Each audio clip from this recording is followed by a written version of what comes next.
was like a lightning bolt. Okay, here on Twin Cities Live, we found ourselves in a bit of a pickle, you guys, because we know two people who claim their respective grandmothers have the most delicious recipe for the classic beef stroganoff. So we've come to the conclusion that there's really only one way to decide whose plate of beefy noodles reigns supreme.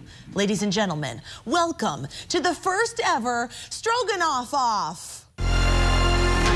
The challengers, our very own Chris Egert. This is for you, Mama, Grandma. I love you. Thank you for bringing this recipe into my life. I'm gonna rock it today for you. And his challenger, the Cooking Mom Amy Hanten. Sorry, Chris. My stroganoff has a great story too, and it's delicious. Beef tenderloin, mushrooms, and a few secret ingredients. I think I got you on this one. Who will decide who will get the golden cow? The food and dining editor for Minneapolis St. Paul magazine, Stephanie March. She likes beef no matter how you slice it. Let's get ready for Stroganoff!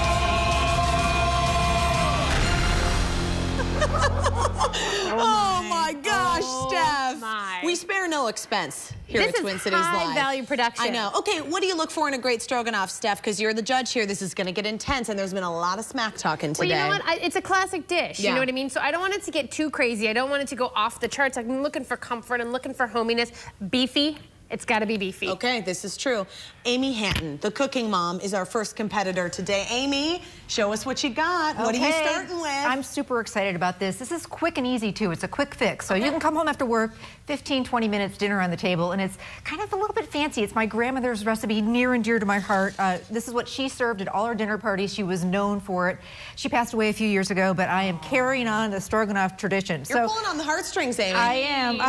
Okay, so what do you got in the pan? The biggest pan you have, you need to get a big old pan. Even if you have a wok, that works great too. And I'm heating up a little bit of olive oil. Okay, so now I've got some beef tenderloin. I'm splurging. Ooh. Sirloin also works though if you're watching your budget. And then I've got it cut into little 1-inch pieces. You can actually ask the butcher to do that for you or just do it yourself. Whenever a whole beef tenderloin goes on sale, I basically buy a whole one and cut it up to do that. So it works great. This is, can be budget friendly because we're using pasta to stretch this. So to my beef, I'm going to add a little bit of flour just to dredge or lightly coat the beef with some flour. Make sure it's nice and thick. And some salt and pepper. Exactly. That's going to tighten the sauce. Okay. And I'm using kosher salt and some nice coarsely ground black pepper. Okay, so that's it. This is super easy. It's classic too. Really, really easy. Yeah, just a few ingredients, but it's just so special. Okay, so then a smoking hot pan. You like it hot. And you do, you're and really hot. And one of the things I do to test it to make sure it's hot is take one piece of beef, throw it in there, and if it's sizzling, then we're good to go. Also, spread out the beef. We don't want to overcrowd the pan. So if you're, beef needs room. Exactly. If your pan isn't big enough, you can do this in batches, which is sometimes what I do if I'm having, if I'm doubling the recipe.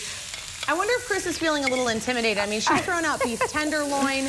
She's got a smoking hot pan. What's going on, Chris? I'm feeling good about this, but it smells and it looks great. It looks great. You guys have been getting a little bit intense about this competition, and the build-up has been going on for weeks here. I know. Snack talk? Yeah, snack talk back and forth? and this is the winter for that comfort food, that just beef and mushrooms and sour cream. We'll get on the treadmill tomorrow, but this is, this is the good stuff. So this happens what are we looking for now? Pretty quickly. I really just want to get some color on that beef. And again, this is just going to take a minute or two. Now, I've got some mushrooms.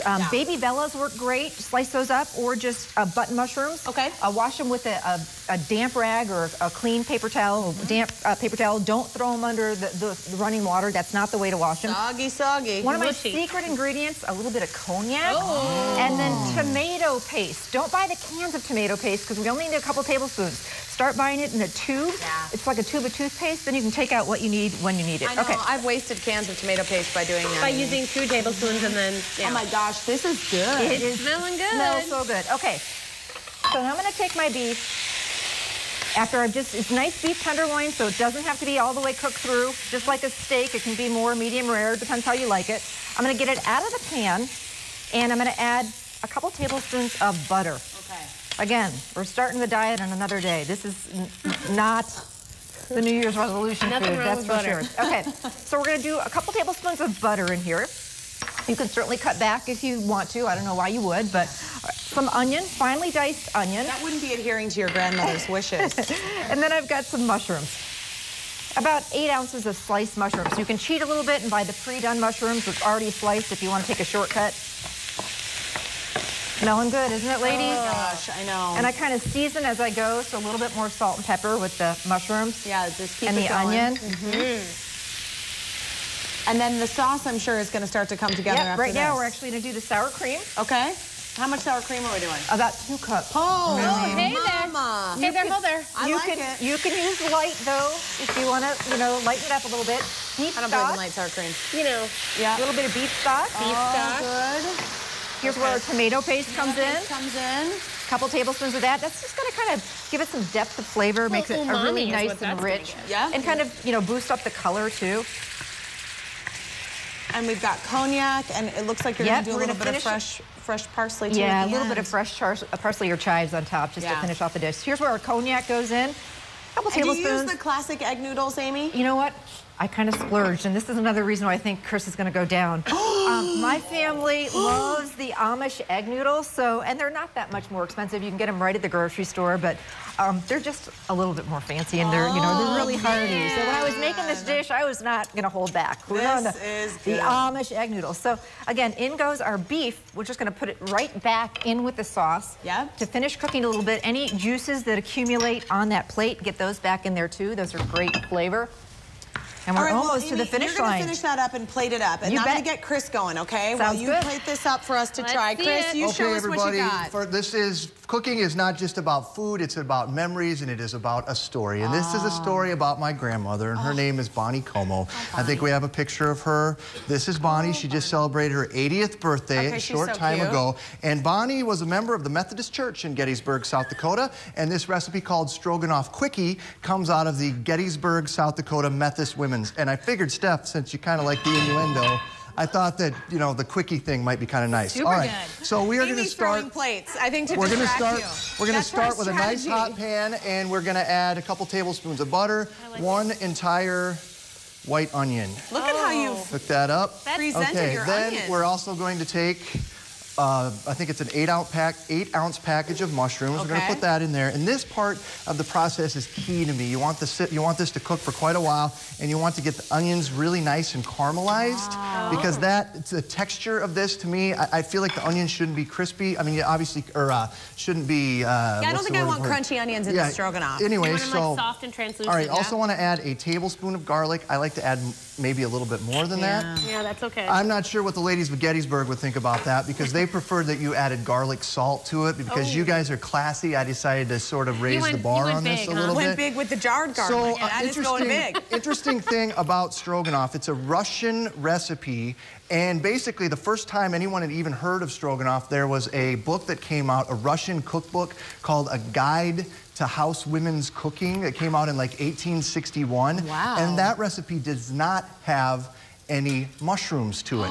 And most of the American recipes that you see are filled with mushrooms. They are. So I am going all American on this one. I didn't realize that you were such a stroganoff connoisseur. Actually, I mean, you really know, are a that's historian. kind of part of the history of stroganoff because stroganoff sort of made its way into the United States somewhere around 1950. Okay.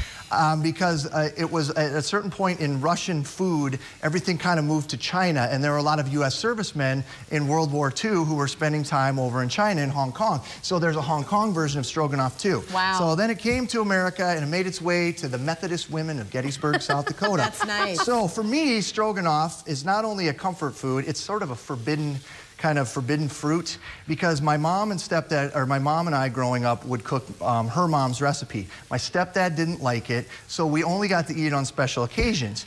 And then as an adult, my wife doesn't like it, my kids don't like it. It's banned. So when It's a banned substance. When I am cooking up stroganoff, it is only because everyone's out of town. You're by and I get to spend yourself. one day of delicious eating. All right, so I added a pound of ground beef in there. And that was already browned? I already browned it for time's sake. Thank you. So now I am going to add a can of mushroom soup, cream of mushroom. If you want to be fancy, again, this is not in the Women of Gettysburg's recipe, but you can add the garlic infused Campbell's soup if you want to be fancy. This is very impressive. All right, so what you do is you get that stirred up and you kind of just let it sit on the stove because you're going to boil your noodles. Yeah. Yep. So while your noodles are boiling, you're going to kind of let this sort of get together and gel real nicely. It's all smelling good, guys. Let those mushrooms soak up all the flavor. I do like to add some garlic salt and a fair amount of pepper to it as well.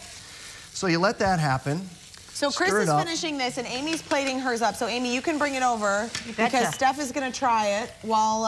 Oh wow! Here you go, Steph. Okay. This is looking good, and I'm not judging, but I'm just trying for emotional support for you. No, I'm just here to support you. Okay. So while she plates, you try. And you're going to get in a nice bite. And Chris, where are you at now? All right, so if I was making the noodles at home and I was boiling the water, if the noodles were about a minute from being done, I would take the sour cream. I'd take, what is this, 16 ounces, and I'd probably put in about 3/4 of it. Add that to the mixture. You're not really cooking it at this point for a long time. You're just sort of mixing it up and making sure that it gets warm. Yes. So you stir that all together. Well, I got to tell you, Amy did not go wrong with the cognac situation in there. Yeah, that was I'm pretty jealous about addition. That. Boy, you could probably steal some, Chris, and put a little splash in yours. Well, I was going to come over and actually grab it during her segment, but I didn't want to be rude. So we're also going to serve mine over a bed of noodles. I know sometimes the ladies of Gettysburg will serve it over rice as well. It just sort of depends what you're into. I'm kind of a noodle gal with this stroganoff. If you are in a country like Iran, which, believe it or not, stroganoff is very popular there. Who are you? They serve theirs with shoestring potatoes, and the original Russian recipes also served it with shoestrings on the side. So I'm going to add a couple of shoestrings on the side. Another thing that I thought that maybe would make you guys appreciate this a little bit more, and I know my wife liked it a little bit more, is take some little peppers, sweet peppers, and just cut them up and put them on the side. It just adds a little color. I do know that our security guard, Larry, his wife makes it with green peppers in her recipe. Oh, she does. It seems that people have all sorts of different add-ons that they can throw into it. Do you realize that during this show you have made out with Juan Pablo's girlfriend and delivered the entire history of stroganoff in one broadcast? And we're barely halfway through the show. All right, here we go, ladies. All right, let's try. Nice, okay, so now scoop. Chris is going to present. And Amy, I've made you a dish too. Oh, that's pretty nice. That's a competitor. I'd be honored if you'd try it. Really good, I gotta tell you. Okay. I will admit this is a little more pedestrian, obviously, than Amy's version, but to me that's what it's all about because it brings me back to 1974, Gettysburg, South Dakota, and it makes me feel really good about my family and the things that we eat. Well, thank you. That is really well. It looks fantastic. This is very nice. Now Steph's got to take some bites. She's got to decide who is the winner of our stroganoff off. Now, don't forget that the winner is going to receive this very high-class golden cow. We've never had one of them. What do we with $5? $5, and we probably spray painted it here. And the spray paint budget. But I mean, it's also the self-respect and just the satisfaction. All right. What are you thinking, Steph? How are you doing? She's trying them both. Now, when Stephanie tries food, I mean, she's taking this very seriously. We know that the golden cow is a big deal. Bragging rights are a big deal. And really, earning the approval of your grandmother is a big deal. And so making sure that you've represented her well. I'm not going to take anything for granted. No, she's trying it out. Trying to be. Chris, how are you feeling? What do you think your shot is right now? You know, honestly, I almost feel like it's a little bit apples to oranges comparison here because I think Amy's recipe looks really good and the steak looks fantastic. First of all, this is delicious, and I like the crunch. It's like putting potato chips on top of a casserole. And it's really good. Nice garnish, and you got me on the history. All right? Give me what you got. This is your decision. This is the moment. Amy's beef stroganoff or Chris's beef stroganoff. Who is the winner? And I know this is a tough decision because these are both really delicious. They're very delicious. They're both delicious in their own ways, which is really sort of interesting. This one is very homey and super accessible to me. This one, I can see it being very craveable. I really can. This one got a lot of layers to it, and it's a little bit almost simpler in a way because it's kind of clear on the flavors. Winner? I would have to give it to Amy for the flavor on your butt.